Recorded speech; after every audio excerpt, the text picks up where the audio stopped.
jurisdicción y la competencia, pues son dos conceptos muy elementales en todas las áreas del derecho.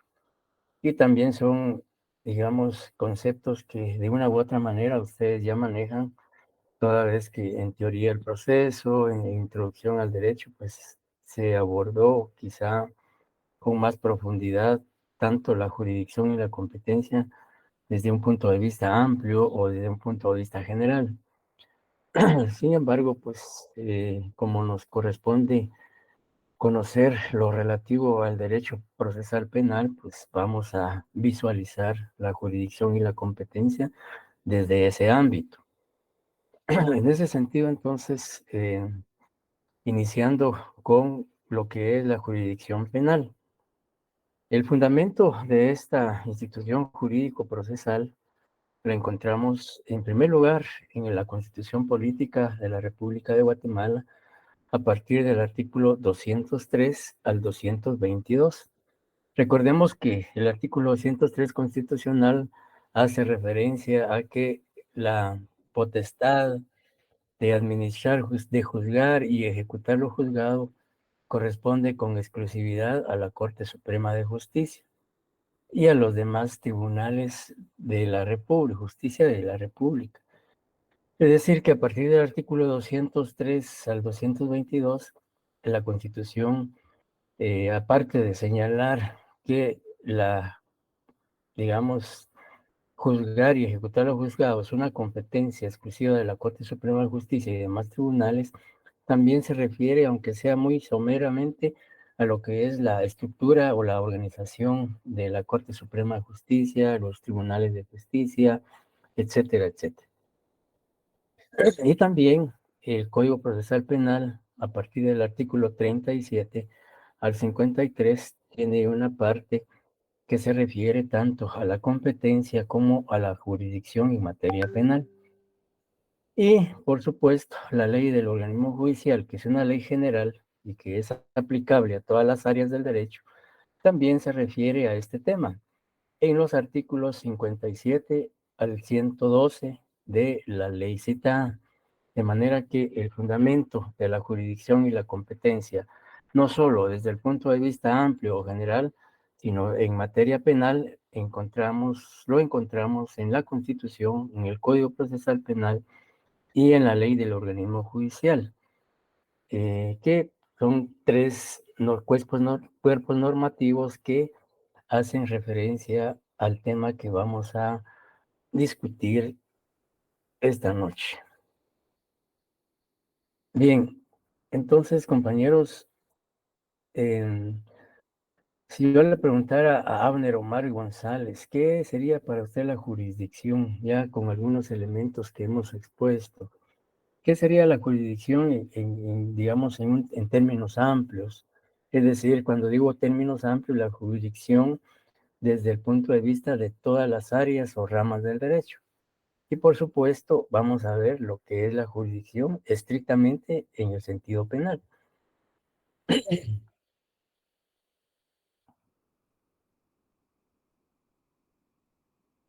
Abner Omar Sí, González. sí, Link, ¿me escucha? Sí, le escucho. La jurisdicción, para mi entender, licenciado, sería prácticamente la entidad o prácticamente el lugar donde uno puede hacer la jurisprudencia. Ya. Evelyn Arminda, ¿qué piensa de lo que comentó Abner Omar en relación a la jurisdicción? Buenas tardes, licenciada. Un gusto saludar. Bueno, gracias Fíjese igualmente.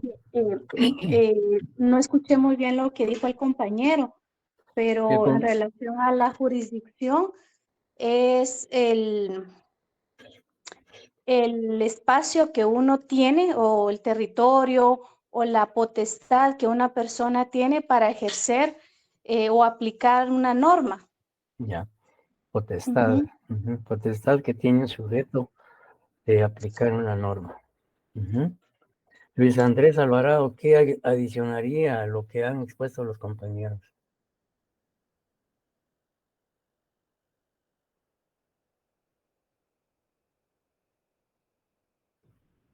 ¿Me está escuchando, Luis Andrés?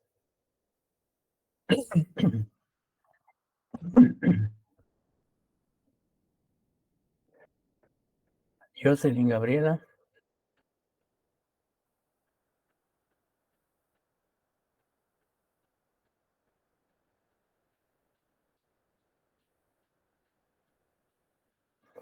¿O alguien más quisiera opinar en relación a la jurisdicción? Buenas tardes, Lick. Buenas tardes, Gabriel. La jurisdicción penal sería, digamos, el territorio donde pues el órgano jurisdiccional se aplica la ley. Por ejemplo, si yo cometo un delito en Petén, pues es en Petén donde, digamos, me juzgan o me aplican la ley penal.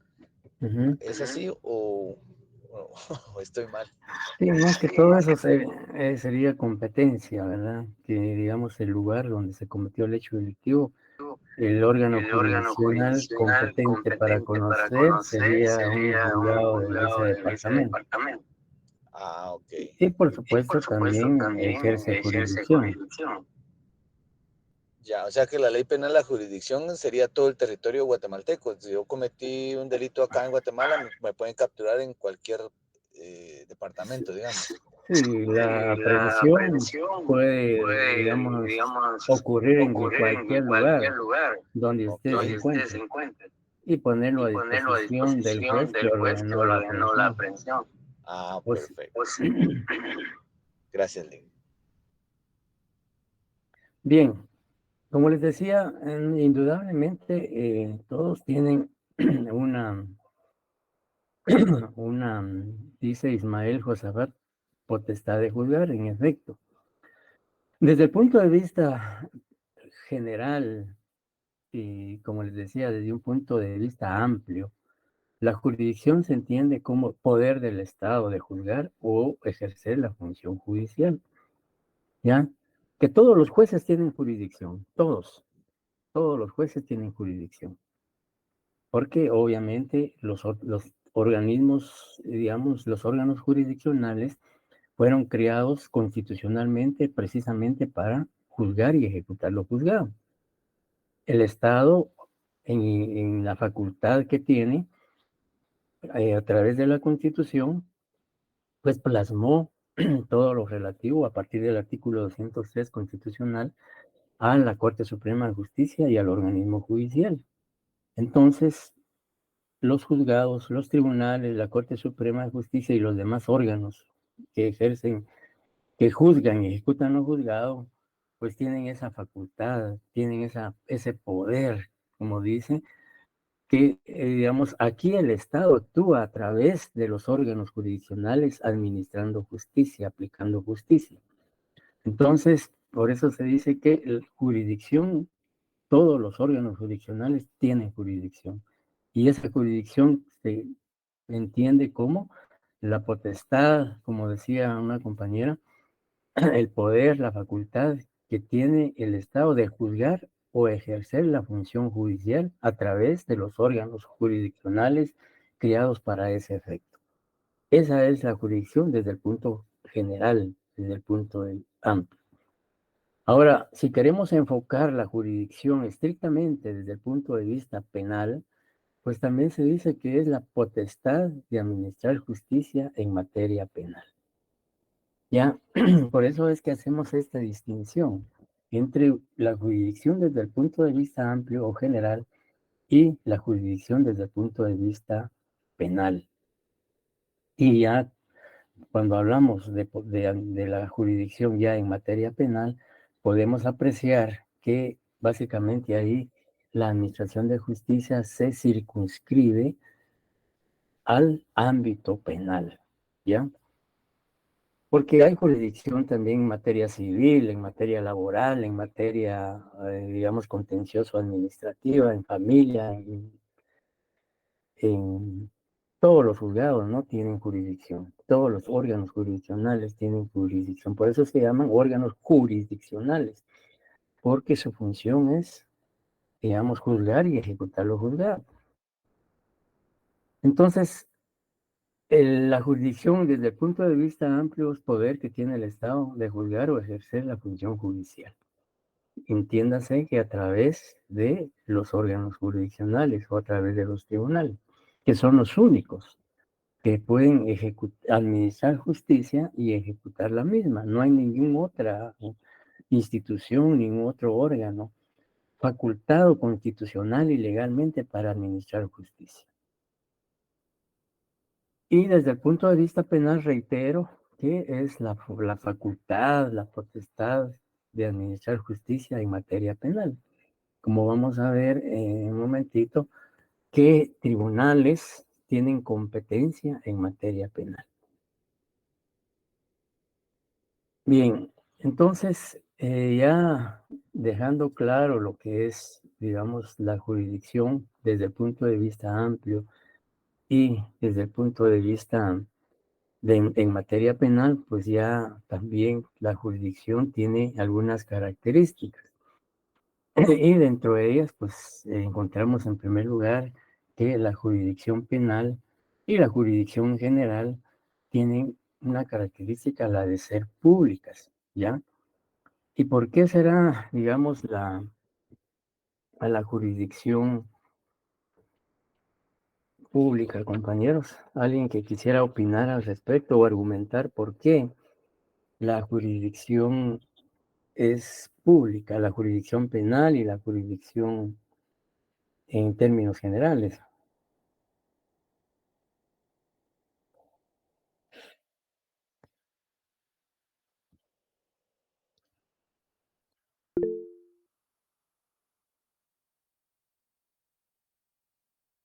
Bien, entonces, obviamente la jurisdicción penal es pública. ¿Por qué es pública? Pues sencillamente porque el Estado, que es el ente, digamos, es un ente público, a través de las instituciones creadas para el efecto, entiéndase, órganos jurisdiccionales, administra justicia penal, ¿ya? Entonces, y por supuesto, al ser una función de una institución pública como los tribunales, pues de ahí se deriva que la característica de publicidad de la jurisdicción.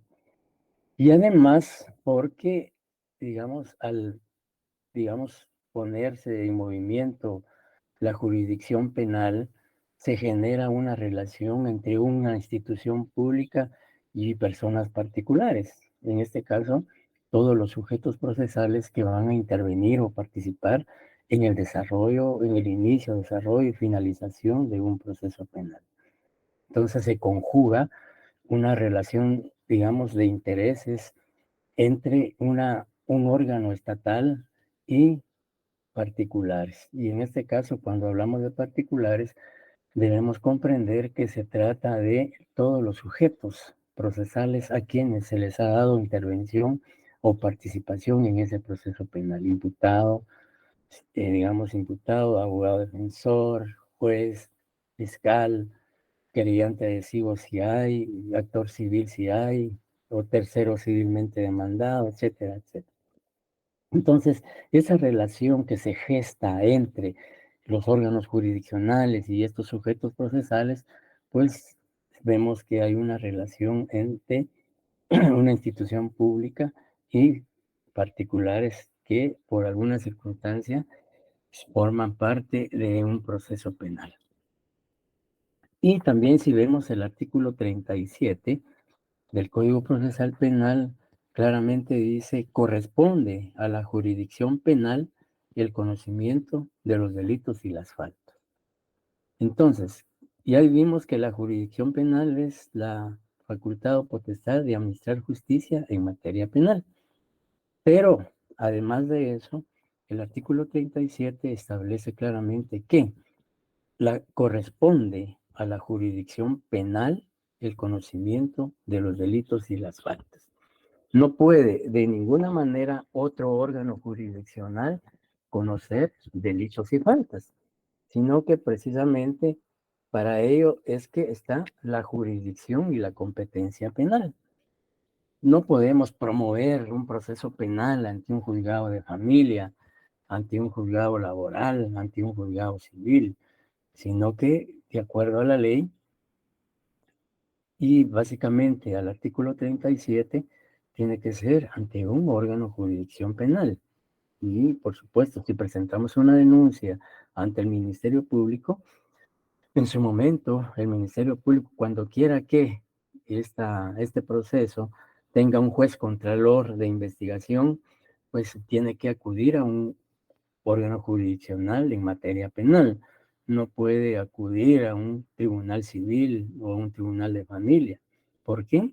Porque no tienen jurisdicción ni competencia para conocer delitos y faltas. Así de sencillo.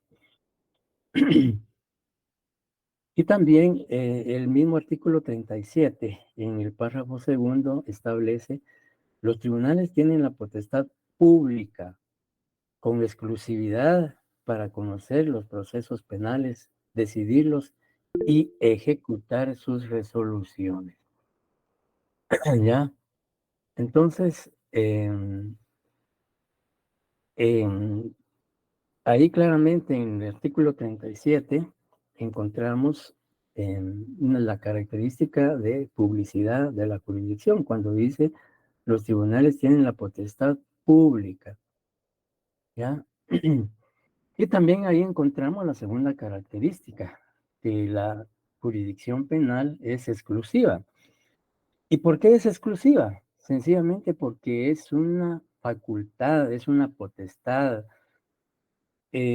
exclusiva de los tribunales, de los órganos jurisdiccionales en materia penal.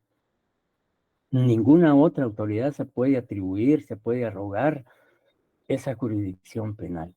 Por eso es exclusiva. Y el artículo 203 de la Constitución reafirma esa característica cuando dice que la justicia se imparte de conformidad con la Constitución y las leyes de la República. Corresponde a los tribunales de justicia la potestad de juzgar y promover la ejecución de lo juzgado. Los otros organismos del Estado deberán prestar a los tribunales el auxilio que requieran para el cumplimiento de su resolución. Entonces, hay una asignación constitucional y legal a estos órganos jurisdiccionales para que puedan administrar justicia o ejercer la jurisdicción, ¿ya? Entonces, es una función que con exclusividad corresponde a los organismos jurisdiccionales o a los órganos jurisdiccionales. Entonces, tanto en el artículo 37 encontramos la característica de publicidad y también de exclusividad. Y también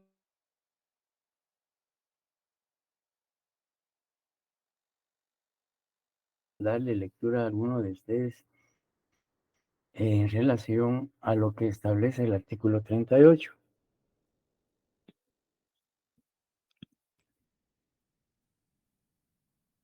Licenciado, ¿lo puedo leer yo? Por favor. Buenas noches. Buenas noches. Artículo 38. Extensión. La jurisdicción penal se extenderá a los hechos delictivos cometidos en el territorio nacional en todo o en parte, y a aquellos cuyos efectos se produzcan en él, salvo lo prescrito por otras leyes y por tratados internacionales. Muchas gracias.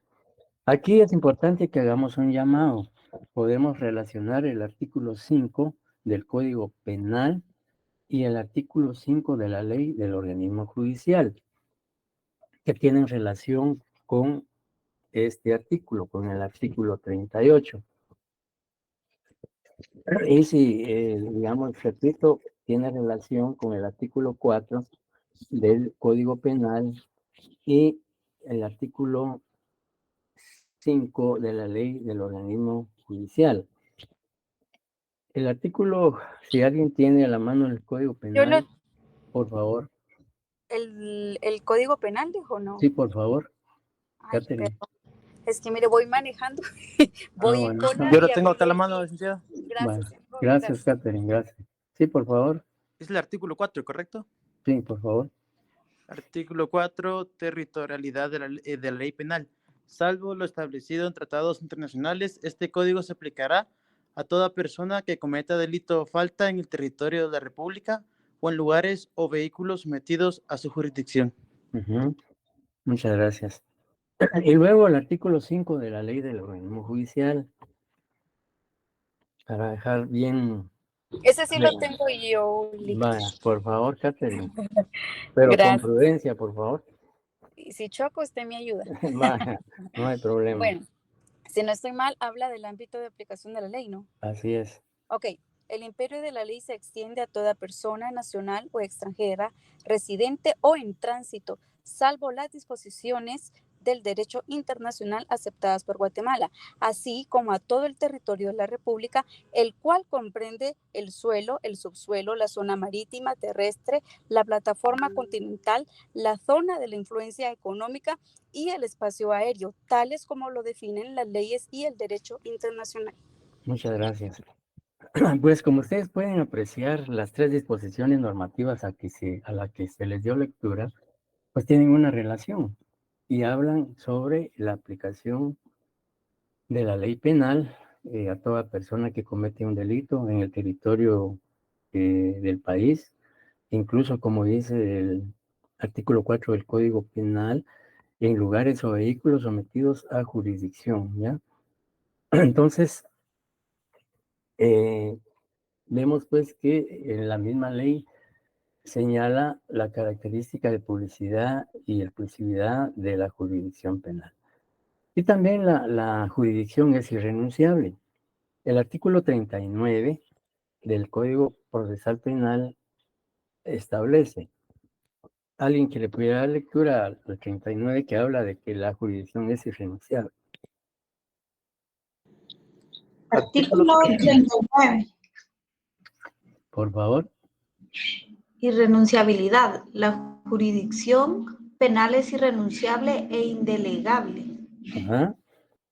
Sí, digamos cuando la ley establece que la jurisdicción es irrenunciable, implica que los órganos jurisdiccionales no pueden renunciar a esa función que constitucional y legalmente les ha sido asignada. Precisamente para eso fueron creadas estas instituciones, para, digamos, aplicar la jurisdicción y la competencia.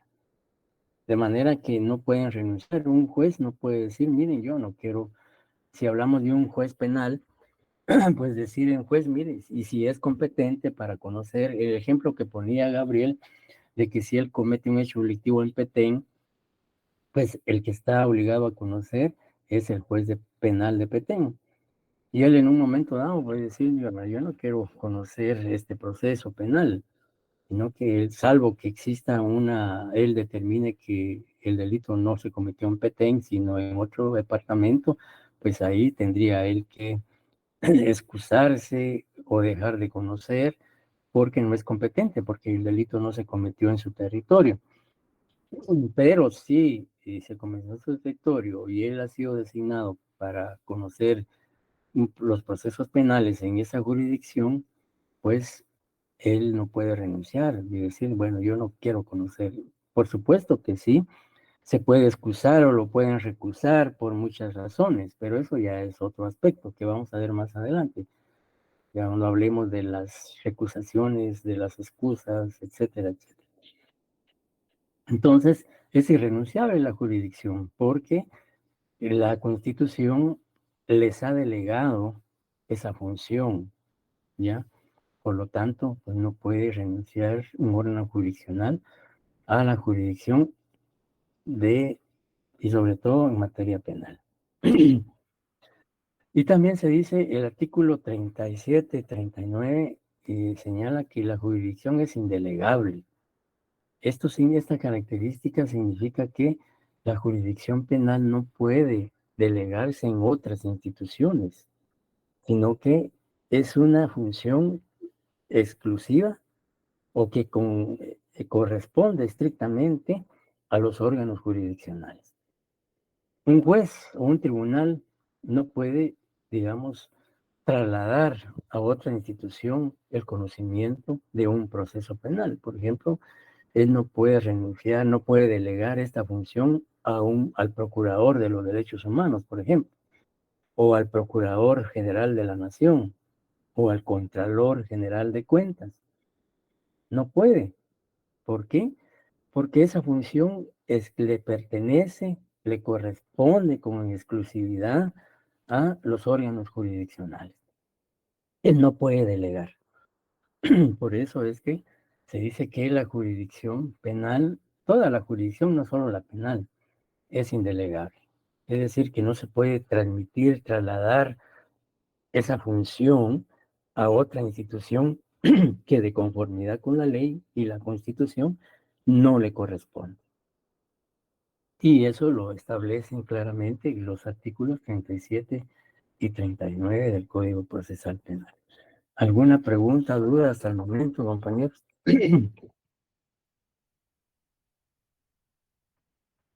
¿Estamos? Sí. Sí me están escuchando, ¿verdad? Sí, licenciado. Sí, licenciado. ¿O están dormiditos? No, Lic. No, vivos y despiertos. No, Lic. Bueno. Sí. Bueno, entonces dejamos a un lado lo que es la jurisdicción penal y nos introducimos a lo que es la competencia penal. La competencia penal está regulada a partir del artículo 40 al 42 del Código Procesal Penal. Y claramente se dice que para comprender y entender de mejor manera lo que es la competencia penal, pues se ha expuesto en la presentación una definición muy sencilla para que podamos comprender y saber lo que es la competencia penal. Y sencillamente se dice que es la facultad que tienen los jueces o tribunales para conocer y resolver los procesos penales asignados al órgano jurisdiccional que preside. Todos los, vamos a ver en un momentito, en el artículo 43, qué tribunales, digamos, tienen competencia en materia penal, ¿ya? Pero ya dejando claro qué es la competencia penal, pues sencillamente la facultad que tienen los jueces o tribunales para conocer y resolver los procesos penales asignados al órgano jurisdiccional que preside. Ahí hablamos de competencia y digamos todos los jueces de toda la República tienen jurisdicción, todos. Pero la competencia también la tienen. Aquí la diferencia es que la competencia, ellos van a conocer de los procesos en los cuales, digamos, ellos ejercen esa competencia. Volver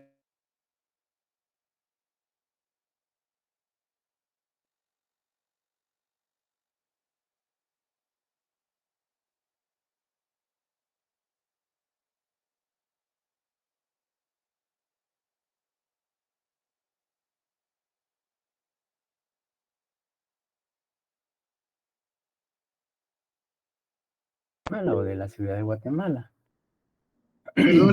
Perdón, licenciado, no sé si solo fui yo, pero no escuché. No lo escuché por un momento. Yo tampoco, licenciado, no se le Él como si se le trabó. Pensé que era mi interno. Se perdió la conexión, dice. ¿Y ahorita sí me escuchan? Sí, ya lo Y escuché. ahorita ya clic. Sí, Ya, Lic. si es que, bueno, gracias. Sí, la verdad es que me apareció aquí que se había perdido la conexión, pero ya volvió, afortunadamente. Pero sí me escuchan bien. Fuerte y claro, licenciado. Bueno, gracias. Continuamos entonces. Les decía que la competencia penal se va a establecer de acuerdo al lugar donde se cometió el hecho delictivo. Por supuesto que la misma ley establece circunstancias o situaciones en las cuales un juez de Antigua Guatemala, por ejemplo, puede dejar de conocer un hecho delictivo que se cometió en Antigua, porque puede ser recusado por las partes o él se excuse por alguna razón, como vamos a ver más adelante, o existe algún impedimento por la cual él no puede seguir conociendo. Entonces, sin embargo, él ahí tendrá que justificar su excusa o la recusación que le presenten, etcétera, etcétera. Pero siempre va a haber competencia para conocer ese proceso penal por otro juez distinto y siempre va a haber jurisdicción. Lo que ocurre es que el juez que es competente dejará de conocer por alguna circunstancia, como les decía, por un impedimento, por excusa, por recusación. Bien, entonces quedamos claros en lo que es la competencia penal. Ahora bien,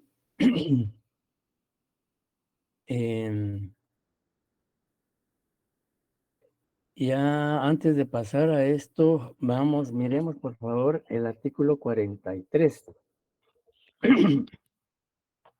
del Código Procesal Penal.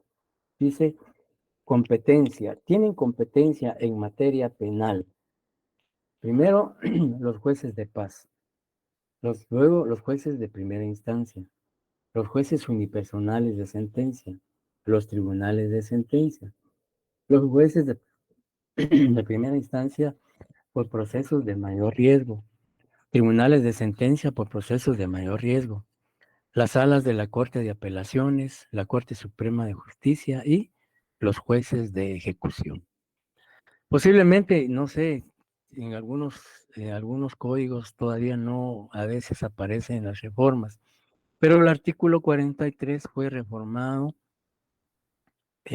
por el decreto 51, el numeral 1, por el artículo 2 del decreto 51/2002 del Congreso de la República. ¿Ya? Y digamos, también por el artículo 2 del decreto 7/2011 del Congreso de la República. Aquí prácticamente se adicionaron los tribunales de instancia de procesos de mayor riesgo, los tribunales de sentencia por procesos de mayor riesgo, que no estaban inicialmente regulados porque estos fueron creados con posterioridad a la vigencia del Código Procesal Penal. Entonces, ya sabemos qué órganos jurisdiccionales o qué jueces o qué tribunales son competentes para conocer delitos y faltas. El artículo 43 pues hace una clasificación de todos los órganos jurisdiccionales, comenzando por el de menor jerarquía, que es el juzgado de paz, hasta los de mayor jerarquía, que digamos son los de primera instancia.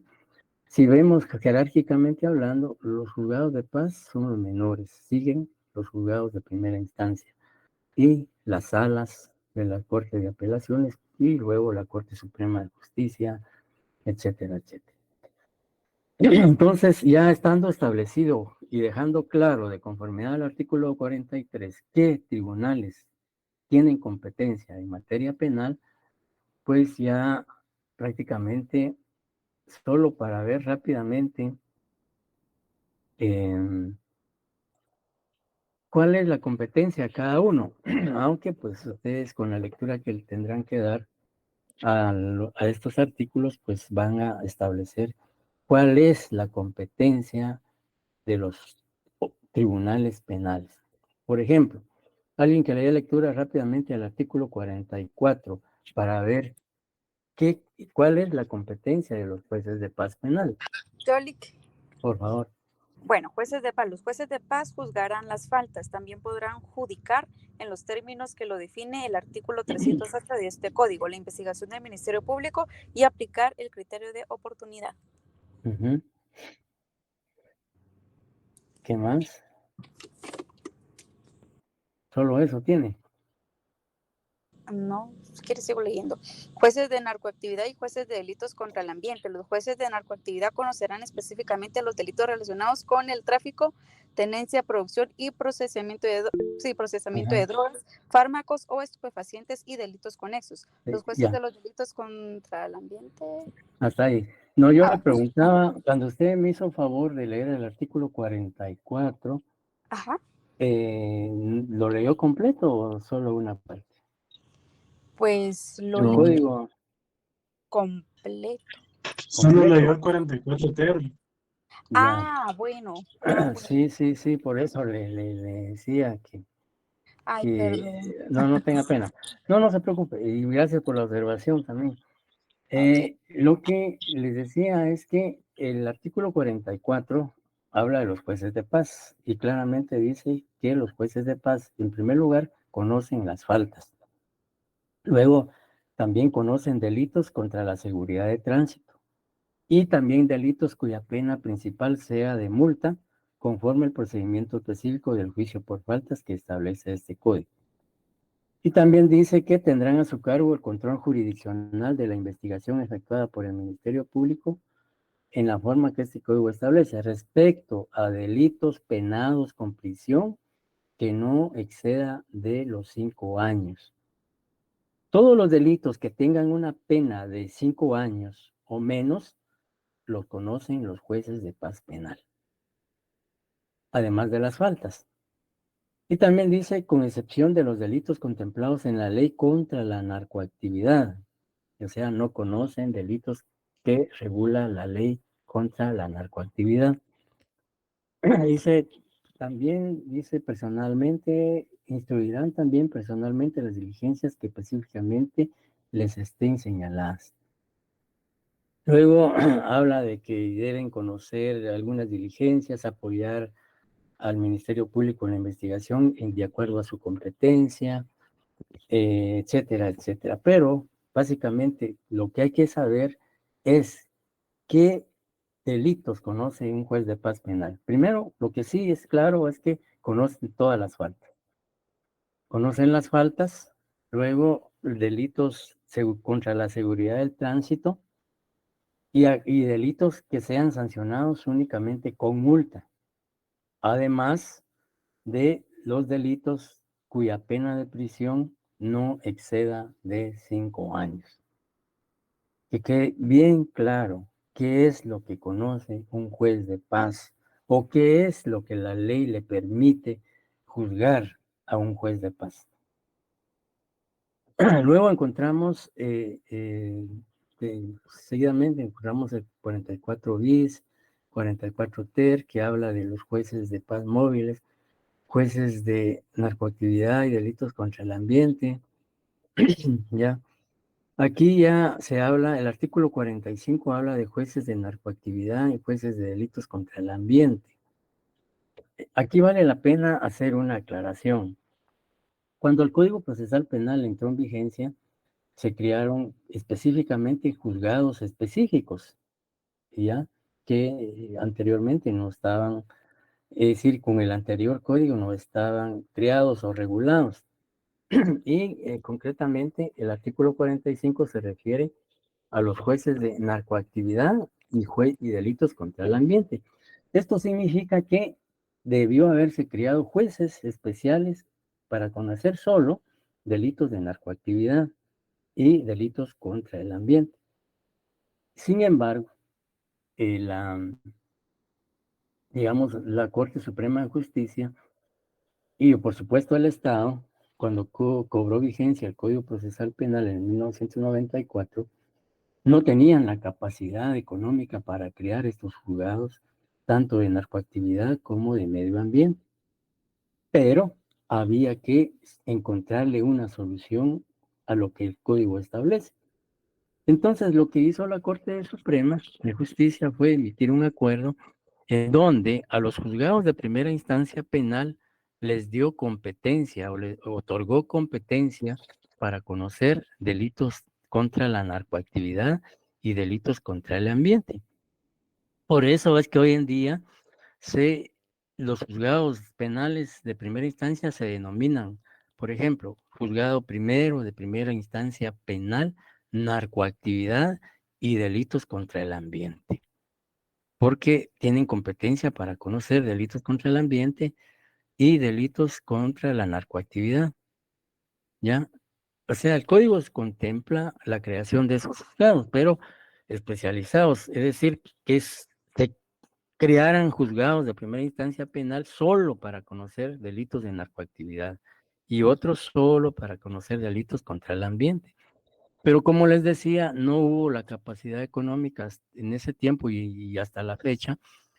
Por eso es que entonces, para que no se incurriera en arbitrariedades o ilegalidades y no cumplir con lo que dispone el artículo 45, les decía que la Corte Suprema de Justicia emitió acuerdos en donde les asignó competencia en materia de narcoactividad y en materia de medio ambiente a todos los juzgados de primera instancia penal.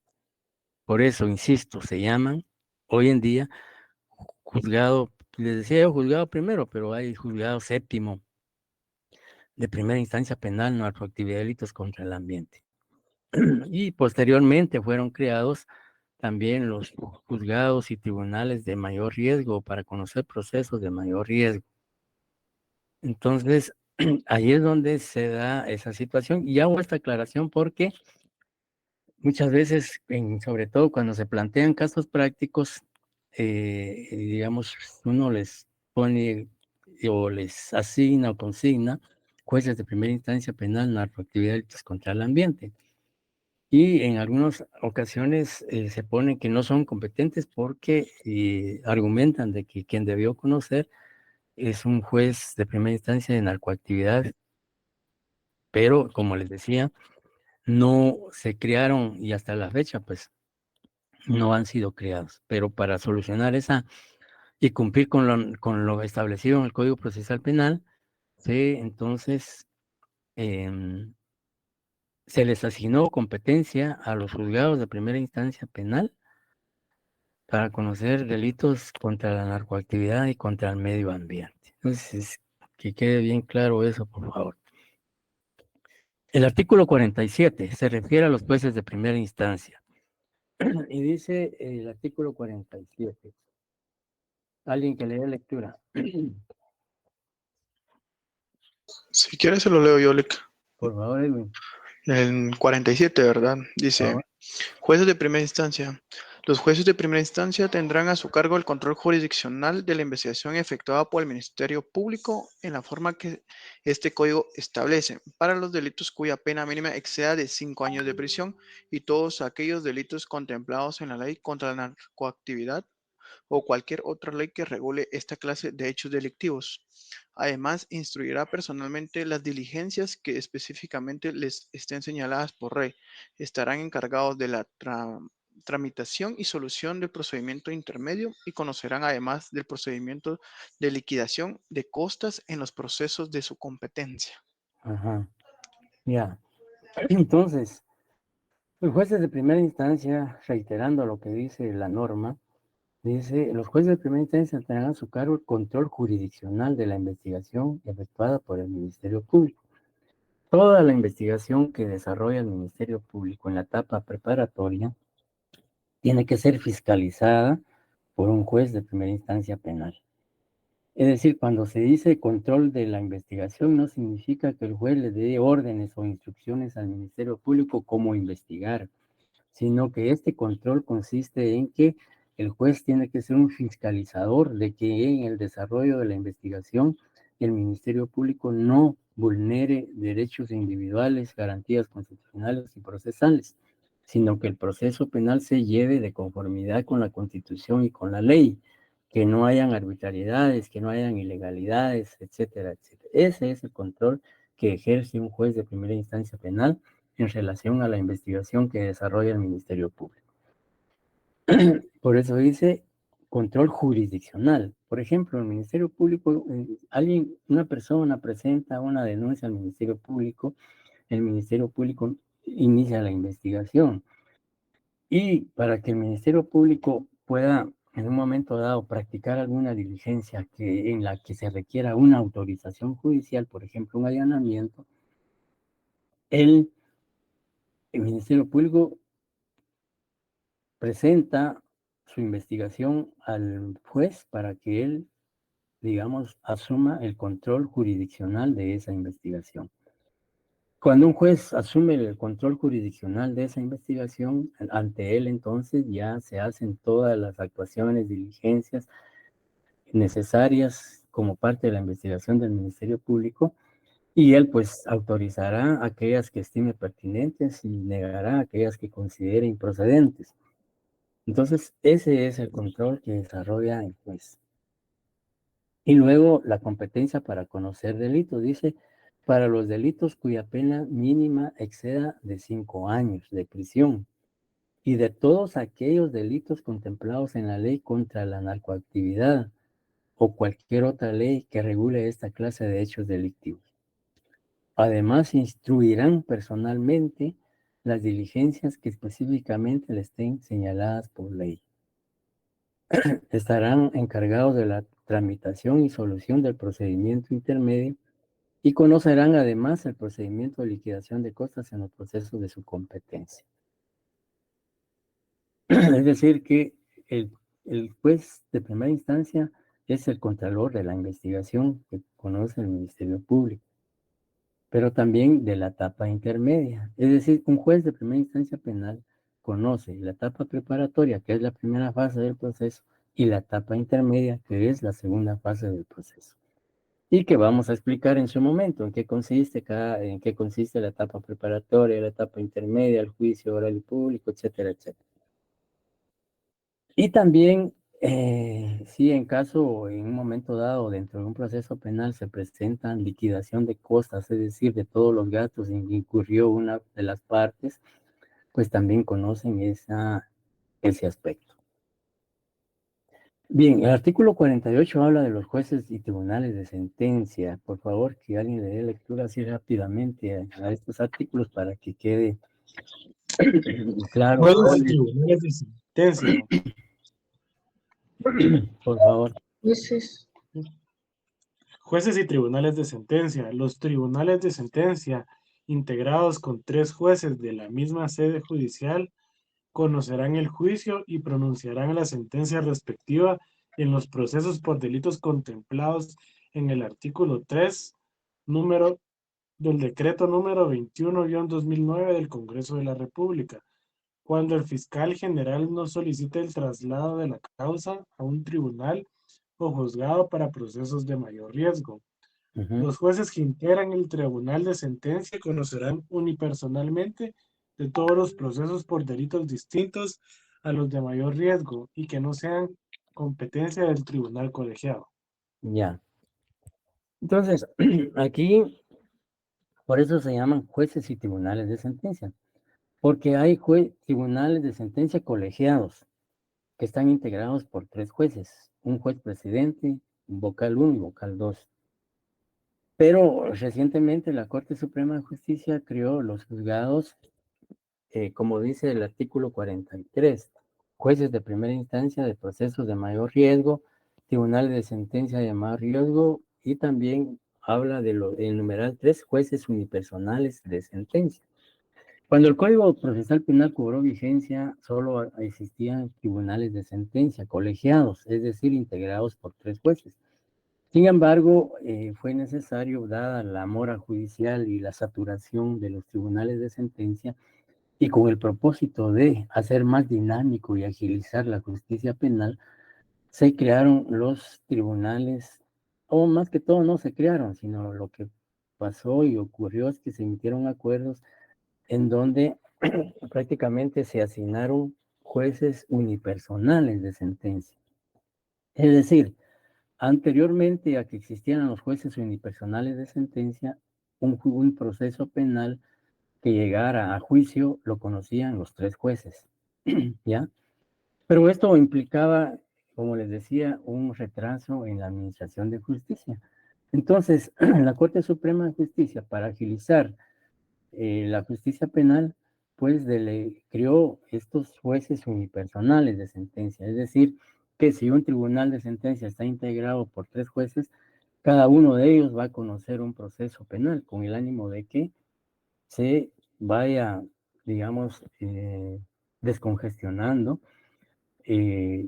la justicia penal, ¿ya? No sé si queda claro, les decía, repito, antes un proceso penal lo conocían los 3 jueces, pero para evitar eso y agilizar más, se crearon los jueces de sentencia unipersonales. Entonces, digamos, la idea era que, o es, que si hay un juzgado de sentencia, 3 jueces, pues a cada uno de ellos se le asigna un proceso para conocer, ¿ya? Ya no va a ser todo el tribunal de sentencia el que va a conocer un solo proceso, sino que los jueces unipersonales se les asigna procesos para que ellos puedan conocerlos. Eduardo Flores. No sé si les puedo compartir los delitos de mayor riesgo. Por favor. Sí, uno es genocidio. El B es los delitos contra personas y bienes protegidos por el derecho internacional humanitario.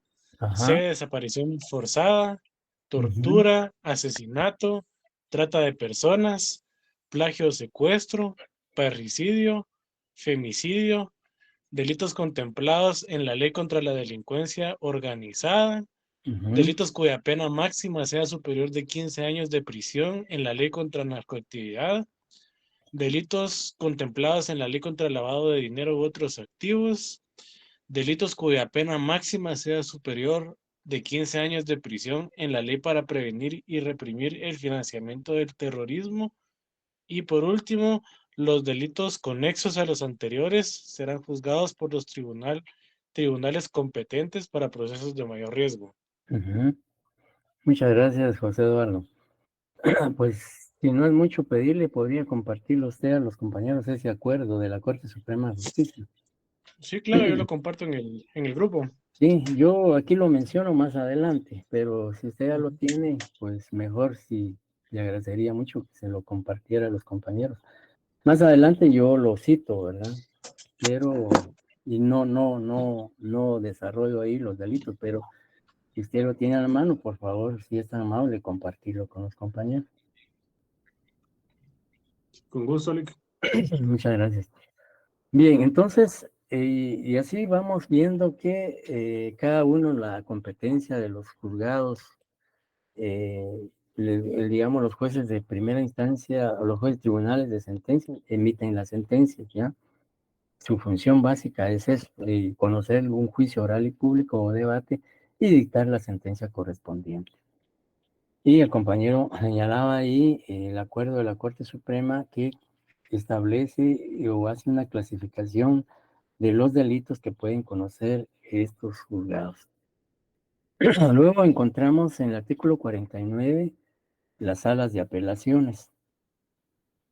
Las salas de apelaciones, el artículo 49 dice, conoce de los recursos de apelación, de los autos definitivos y de las sentencias del procedimiento abreviado. Asimismo, conocerán los recursos de apelación especial contra los fallos definitivos por los tribunales de sentencia. En conclusión, la sala de la Corte de Apelaciones conocen recursos de apelación, pero no solo recursos de apelación, pero recursos también el recurso de hecho, que vamos a ver más adelante, pero aquí la ley habla específicamente de recursos de apelación, que está regulado en el artículo 404 del Código Procesal Penal. Y ahí hay tres supuestos en los cuales la sala puede conocer un recurso de apelación y también conoce apelación por autos definitivos, ¿ya? Por ejemplo, un sobreseimiento, que es un auto definitivo.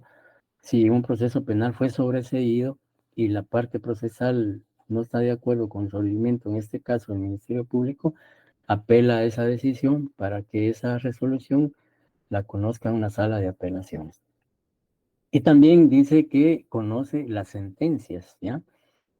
Si una persona sometida a proceso penal es condenado en un juicio oral y público por homicidio, se le impone una pena de 15 años de prisión, el imputado y su defensor obviamente no van a estar de acuerdo. Entonces van a impugnar esa sentencia. Y el medio idóneo para recurrir ese fallo judicial es el recurso de apelación especial contenido en el artículo 415 del Código Procesal Penal, que son recursos que vamos a analizar más adelante.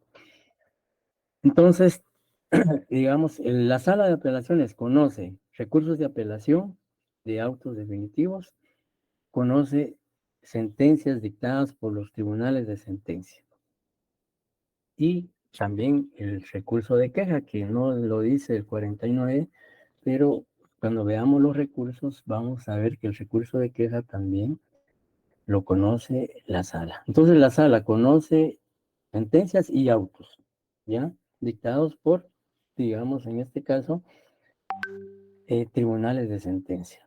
Pero también no solo por tribunales de sentencia, porque un sobreseimiento, por ejemplo, no lo emite un tribunal de sentencia, sino que generalmente lo hace un juez de primera instancia, contralor de la investigación. Y el artículo 404 establece en qué casos procede el recurso de apelación, y el artículo 415 también establece, de apelación especial, establece que, digamos, ¿Por qué motivos debe conocer una sala de apelaciones un proceso? José Eduardo levantó la mano.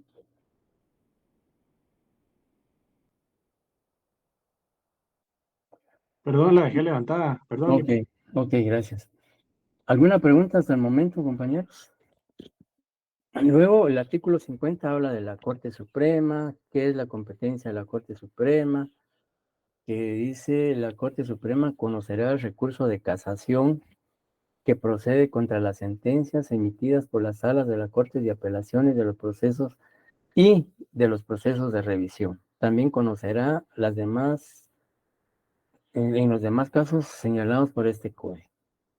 La Corte Suprema entonces conoce el recurso de casación que se han interpuesto contra sentencias emitidas por las salas y otras resoluciones, también el recurso de revisión y otras disposiciones que el código señala.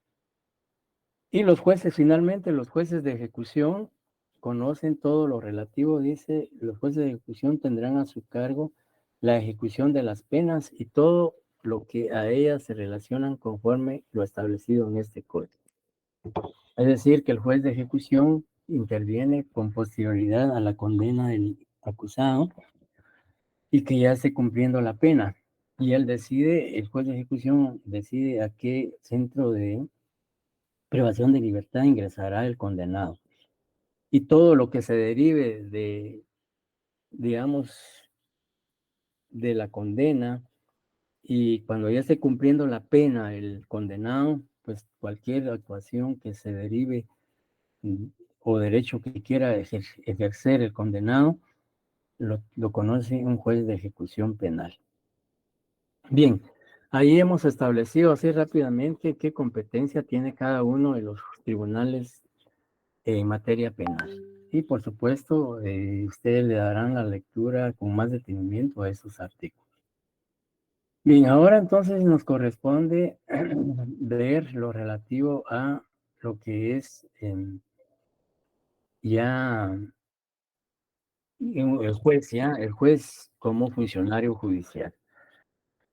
Dice que, digamos, del juez desde un punto de vista general es el profesional del derecho que se desempeña dentro del Poder Judicial, con la potestad de juzgar y ejecutar lo juzgado, dentro de su jurisdicción y competencia. Ya, esa es básicamente lo que debemos entender nosotros por un juez, un funcionario judicial, ¿no? Que administra justicia y ejecuta la misma. Y cuando veamos los sujetos procesales, pues vamos a ver ya los demás sujetos, Ministerio Público, Sindicado, Defensor, Querellante, etc.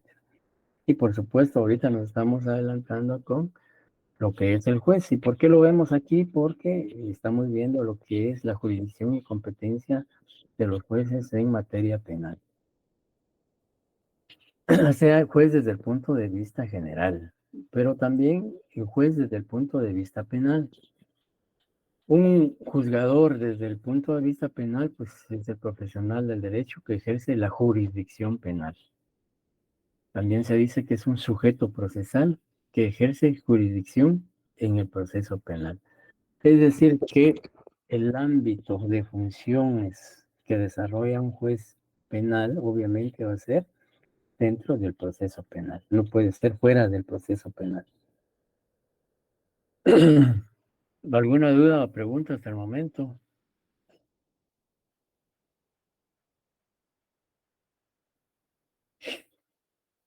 Aquí ya... No, Gracias. Aquí pues ya vimos jueces y tribunales, competencias en materia penal, ya lo vimos, que creo que se nos... Esta lámina iba antes, pero bueno, no importa el orden. Y también Eric Giovanni. ¿Quiere preguntar algo, Giovanni? Licenciado, buenas noches. Buenas noches. Perdone, con relación a lo que decía las características de publicidad, me parece que era, Ajá. Cuando un caso dice que está en reserva, ¿ahí cómo sería eso, licenciado? Ya. Perdón. Hay casos en los... Bueno, partamos de la publicidad del proceso. El artículo 14 de la Constitución de la República Claramente dice en uno de sus párrafos, precisamente en el segundo párrafo del artículo 14 de la Constitución, dice: el detenido, el ofendido, el Ministerio Público y los abogados que hayan sido designados por los interesados en forma verbal o escrita tienen derecho de conocer personalmente todas las actuaciones, documentos y diligencias penales, sin reserva alguna y en forma inmediata. Eso dice la Constitución. Vayámonos al artículo para responder su pregunta, al artículo 314, y por favor le da lectura. 314 del Código Procesal Penal. Ahorita lo busco, licenciado, es que no me abre el Código Procesal Penal, que lo tengo en digital, permítame. ¿Se lo puedo leer, Lick? Sí, por favor. Sí, por favor. Dice, carácter de las actuaciones. Todos los actos de la investigación serán reservados para los extraños. Las actuaciones solo podrán ser examinadas por el imputado, las demás personas a quienes se les haya acordado intervención en el procedimiento, los defensores y los mandatarios. No obstante, quienes tengan conocimiento de las actuaciones cumplidas durante la investigación estarán obligados a guardar reserva, sin perjuicio de la responsabilidad penal que corresponda. El incumplimiento de esta obligación será considerado falta grave y podrá ser sancionado conforme a la ley del organismo judicial y disposiciones reglamentarias. El Ministerio Público podrá dictar las medidas razonablemente necesarias para proteger y aislar indicios en los lugares en que se esté investigando. ¿Continúo? Sí, por favor. Sí. A fin de evitar la contaminación o destrucción de rastros, evidencias y otros elementos materiales. No obstante, siempre que la publicidad entorpezca el descubrimiento de la verdad y si no hubiere auto de procesamiento, el Ministerio Público podrá disponer para determinada diligencia la reserva total o parcial de las actuaciones por un plazo que no podrá superar los 10 días corridos. El plazo se podrá prorrogar hasta por otro tanto, pero en este caso los interesados podrán solicitar al juez que ponga fin a la reserva. A pesar del vencimiento de los plazos establecidos, cuando la eficacia de un acto particular dependa de la reserva parcial de las actuaciones, el Ministerio Público podrá disponer la convención de los actos a los cuales se refiere y con la limitación prevista en el párrafo anterior, por el tiempo absolutamente indispensable para cumplir el acto ordenado. Los abogados que invoquen un interés legítimo deberán ser informados por el Ministerio Público acerca del hecho que se investiga y de los imputados o detenidos que hubiere. A ello también les comprende la obligación de guardar la reserva. Gracias. Además del artículo 14 constitucional del 314 del Código Procesal Penal, también es importante que veamos lo que dice el artículo 63 de la Ley del Organismo Judicial. Si alguien tiene a la mano ahí, por favor, rápidamente, le demos lectura al 63 y luego le contesto la pregunta al compañero.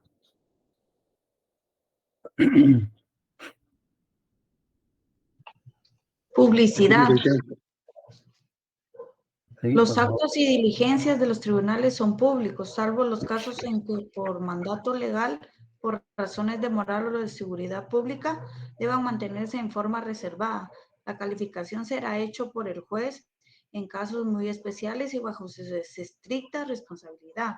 En todo caso, los sujetos procesales y sus abogados tienen derecho a estar presentes en todas las diligencias o actos que se trate y hacer las observaciones y protestas que procedan en general, enterarse de su contenido. Gracias.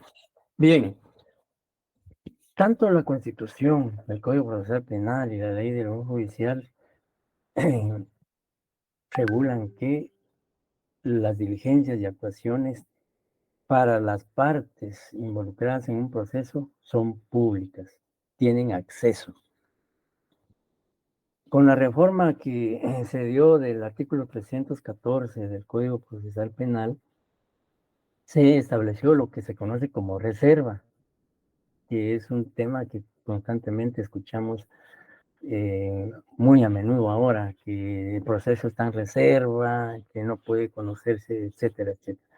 Sin embargo, el imputado, su defensor, el Ministerio Público y las partes que hayan sido admitidas o aceptadas o a quienes se les ha dado intervención legalmente en ese proceso, deben conocer o tienen el derecho de conocer las actuaciones.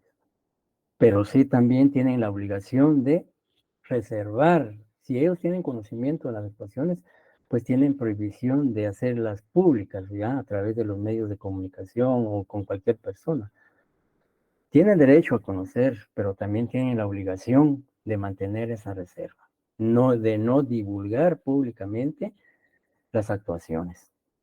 Entonces, pero esa reserva, como lo dice el artículo 314, tiene un plazo de duración, que esa reserva no puede ser indefinidamente, sino que la ley establece un plazo de 10 días, y si es necesario prorrogar ese plazo, pues se solicitará la prórroga y así sucesivamente, pero llegará un momento en que no todo el tiempo va a estar en reserva un proceso.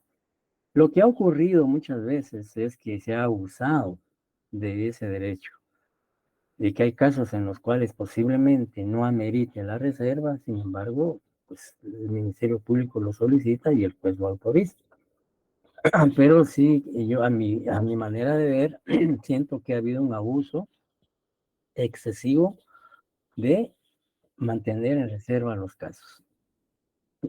Sin embargo, como la misma Constitución lo dice, que no debe haber limitación para las partes. Las partes tienen todo el derecho de conocer las actuaciones, porque son partes interesadas, pues al imputado, por ejemplo, no se le puede negar que tenga acceso al expediente, al proceso. ¿De qué manera se va a poder defender si no conoce el proceso, si no conoce la imputación que se le está haciendo, etcétera, etcétera? No sé si queda clara la pregunta, compañero. Al que preguntó. Sí, sí, claro, licenciado, muchas gracias, muy amable.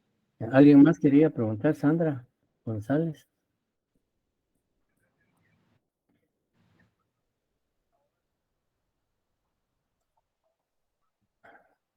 ¿No hay nada, alguna pregunta más? Bueno, entonces seguimos. Sí me están escuchando, ¿verdad? Sí, licenciado. Licenciado. Bueno, es que sí me preocupo cuando oigo un silencio sepulcral. De repente no me están escuchando. Bien, les decía entonces que en la presentación aparece lo que es lo relativo a todo lo que es la competencia, jurisdicción y competencia en materia penal. Ya vimos el artículo 43 al 53, que regula lo que es jurisdicción y competencia.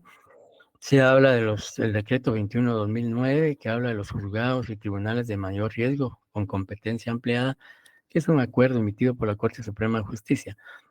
También como ejemplo podemos citar la ley contra el femicidio y otras formas de violencia contra la mujer, los acuerdos de la Corte Suprema de Justicia, hay varios, entre ellos pues está el acuerdo 22-20, que creo que está suspendido todavía por la Corte de Constitucionalidad, porque este acuerdo lo que regulaba era que se creaba un juzgado, así se designaba al juzgado duodécimo para conocer con exclusividad procesos de delitos cometidos por funcionarios y empleados públicos en el ejercicio de su cargo.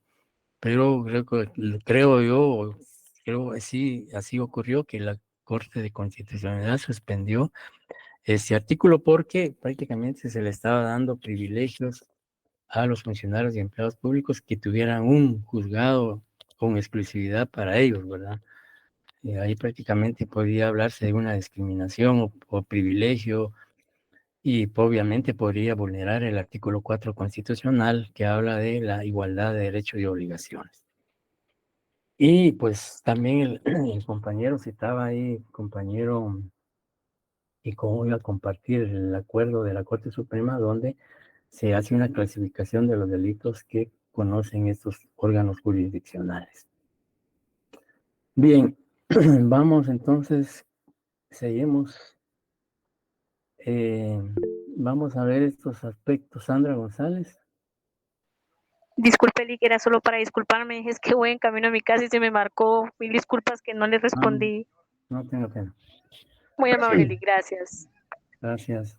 Bien, también en materia penal, en el artículo 54 y 55, se habla de la conexión de procesos penales. ¿Ya?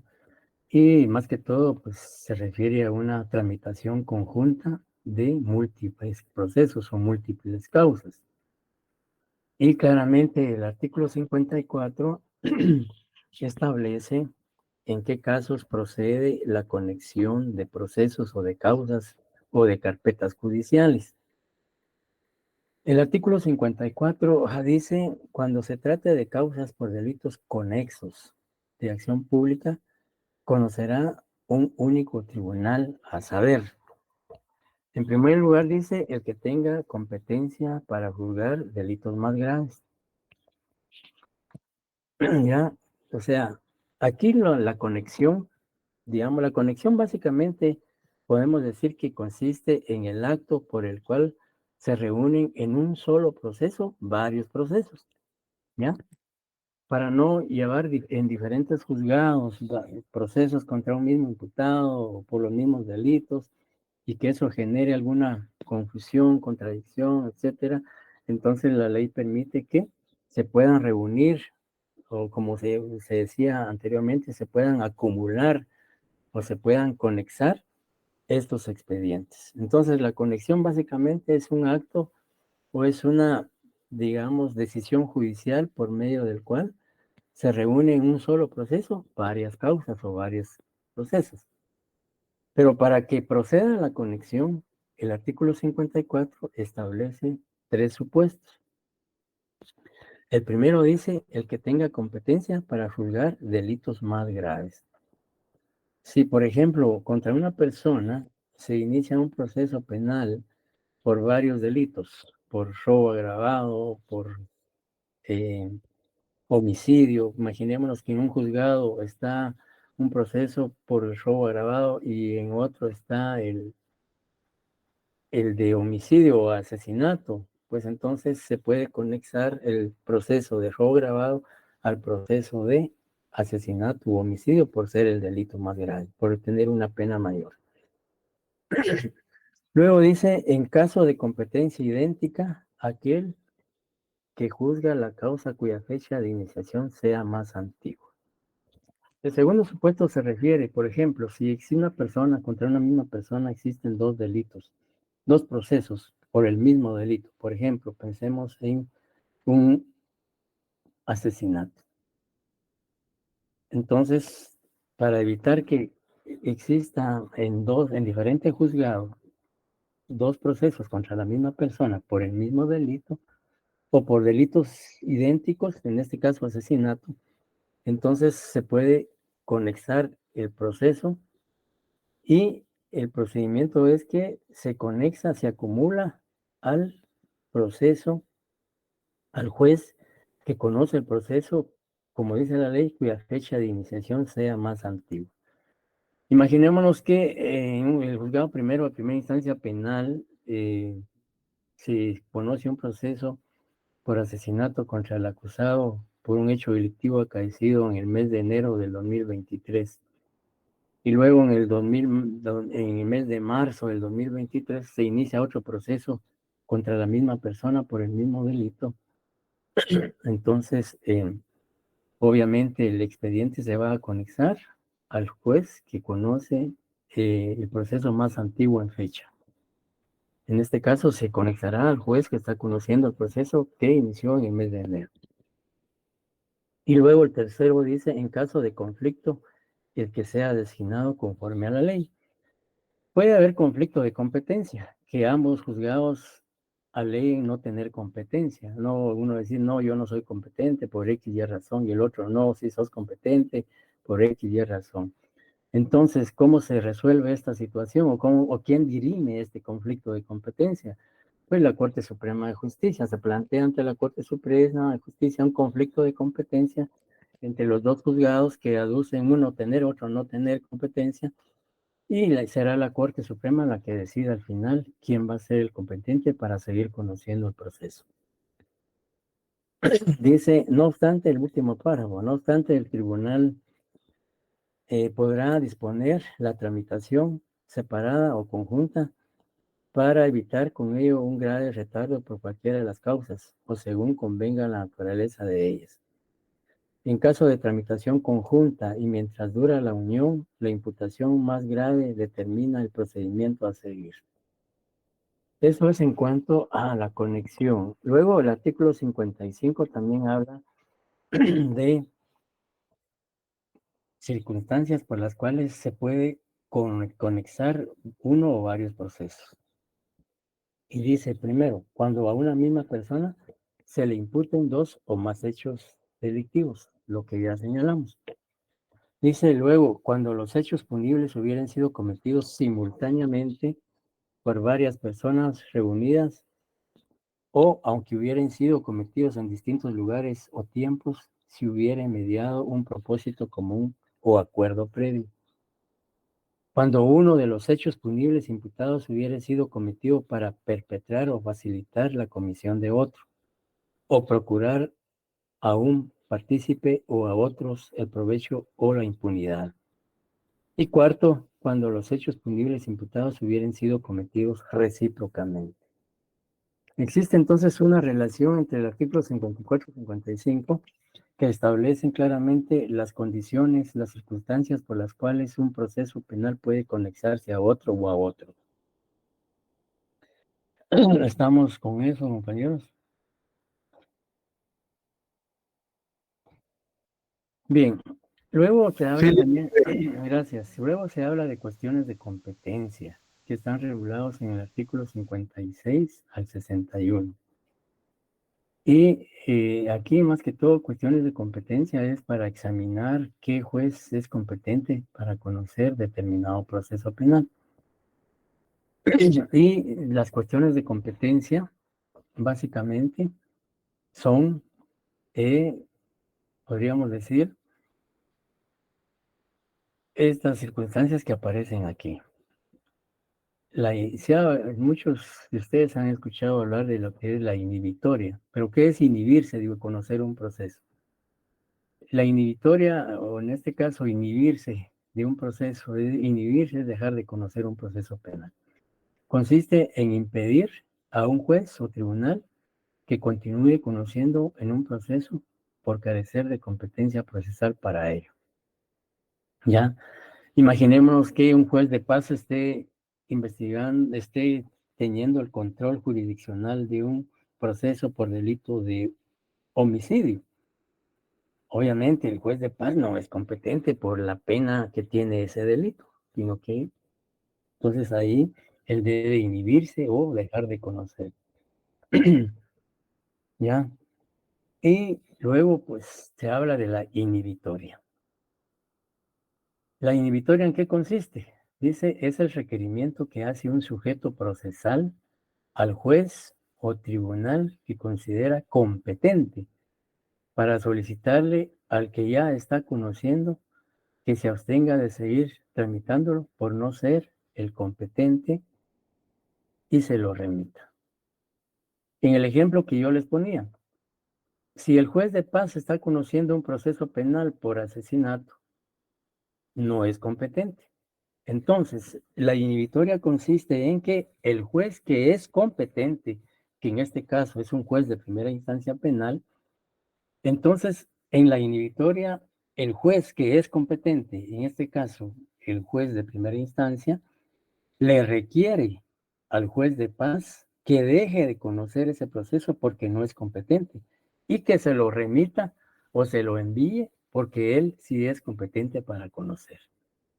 Por eso se dice que es el requerimiento que hace un sujeto procesal al juez. O sea, si el Ministerio Público en este caso, o el defensor o el imputado, le piden al juez competente, en este caso al juez de primera instancia, para que éste le solicite al juez de paz que deje de conocer y le remita al expediente, porque no es competente para conocer. Es decir, que uno de los sujetos sea el Ministerio Público, el abogado defensor, el querellante o el sindicado, le plantea una petición al juez de primera instancia y le dice, mire, el juez de paz penal está conociendo un proceso penal en mi contra por el delito de asesinato. Él no es el competente, por lo que le solicito a usted que le requiera al juez de paz que deje de conocer por no ser competente y se lo remita a usted, que es el competente, para continuar conociendo el proceso. ¿Me entienden? ¿Queda claro? Sí, licenciado. Sí, Lic. Sí, licenciado. Bueno, contrario censo, la declinatoria. La declinatoria también es una petición o un requerimiento que hace cualquiera de los sujetos procesales al juez o tribunal que está conociendo el proceso, ¿ya? Para que deje de tramitarlo por no ser competente y remita las actuaciones correspondientes.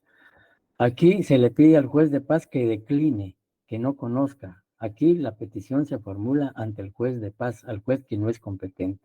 Se le dice, mire, señor juez, usted no es competente para conocer el proceso penal en mi contra por el delito de asesinato, por la pena que contempla ese tipo penal y por la gravedad del mismo. Por lo tanto, se le solicita que lo transfiera, lo remita, lo traslade al juez de primera instancia, que es el competente. Sí, compañero Luis. Sí, fíjese que, o sea, me estaba dando cuenta que básicamente en esencia las tres que hemos mencionado tienen, digamos, los mismos efectos, ¿verdad? Ajá. Solo o sea, es decirlo de una manera distinta. Exacto. Sí, la Pero, diferencia. y mi Sí, duda, o sea, exacto, eso iba yo, que, o sea, ¿por qué existir tres que su esencia es igual y su efecto es igual? O sea, bueno, porque la ley así lo contempla. La ley se refiere a eso. Si vemos ahorita o sea que la ley solo te da opción, o sea, como varias opciones para poder exacto, hacer que un juez exacto, conozca o no conozca o deje de conocer, como, o sea, exactamente. El artículo 58 habla del trámite, dice la declinatoria, la inhibitoria, se limita ambos, es el trámite de los incidentes, pero básicamente el artículo 56 dice el Ministerio Público y cualquiera de las partes podrán promover una cuestión de competencia por inhibitoria ante el tribunal al cual consideran competente o por declinatoria ante el que tramita el procedimiento y al cual consideran competente. Cualquiera de estas tres, la inhibitoria, declinatoria, la pueden plantear los sujetos procesales. Ellos decidirán si plantean la inhibitoria o la declinatoria. Es una decisión ya del sujeto procesal que lo va a plantear. sí, pues La si el diferencia. inhibir es solo el juez, ¿verdad? O sea, Exactamente, exactamente, así es. La inhibitoria, la diferencia entre inhibitoria y declinatoria es que la inhibitoria, la petición la hace el sujeto procesal al juez o tribunal que consideran competente. Y la declinatoria se la formulan al juez o tribunal que está conociendo el proceso para que deje de conocer. ya, sí, pues, ok, me queda claro, gracias. Y en el trámite de esta, tanto de la inhibitoria como de la declinatoria, de acuerdo al artículo 150 bis, es el 100 del Código Procesal Penal. Ahí está el trámite de lo que es la inclinatoria y inhibitoria. Las excusas, impedimentos y recusaciones básicamente están reguladas en el artículo 62 a 69 del Código Procesal Penal, pero básicamente el artículo 122 al 132 de la Ley del Orden Judicial. Impedimento, la ley la Ley del Orden Judicial establece que en qué circunstancias un juez tiene impedimento para conocer un proceso penal. Y también el juez puede excusarse de conocer un proceso penal por las mismas causales que establece el 122. Y las recusaciones, el 123, perdón. Y las recusaciones, pues también se puede recusar a un juez para que deje de conocer por cualquiera de las causas que establece el artículo 123 del Código Procesal Penal. Y por favor, darle lectura a estos artículos de la Ley del Orden Judicial, especialmente del 122 al 132, que es donde se establece los impedimentos que tiene un juez para conocer las excusas que tiene un juez para conocer, y el artículo 125 que habla de que un juez puede ser recusado por las partes, también invocando una o varias de las causales contenidas en el artículo 123. Con ello concluimos, señores, nuestra clase de esta noche, y nos vemos el jueves. Y el jueves pues vamos a hablar del extemporáneo, si hay algunos compañeros que no pudieron examinarse. No he recibido hasta el momento ninguna solicitud de la coordinación. De todas maneras, el jueves hablamos de ello. Que tengan una feliz noche. Lick, disculpe, yo solo tengo una Un buen consulta así descanso. rapidito de esa. ¿Perdón? Yo tengo una consulta así rapidito de esa. No sé si la pueda exponer. ¿Sobre cuál? Sobre el examen que se El realizó el día jueves, por viernes. favor, el jueves. Perfecto, Lick. Sí, Por favor. gracias. Bueno, gracias. Feliz noche, compañeros. Hasta luego, Lick. Buen descanso. Gracias. Feliz noche, Lick. Gracias por la clase. Feliz noche.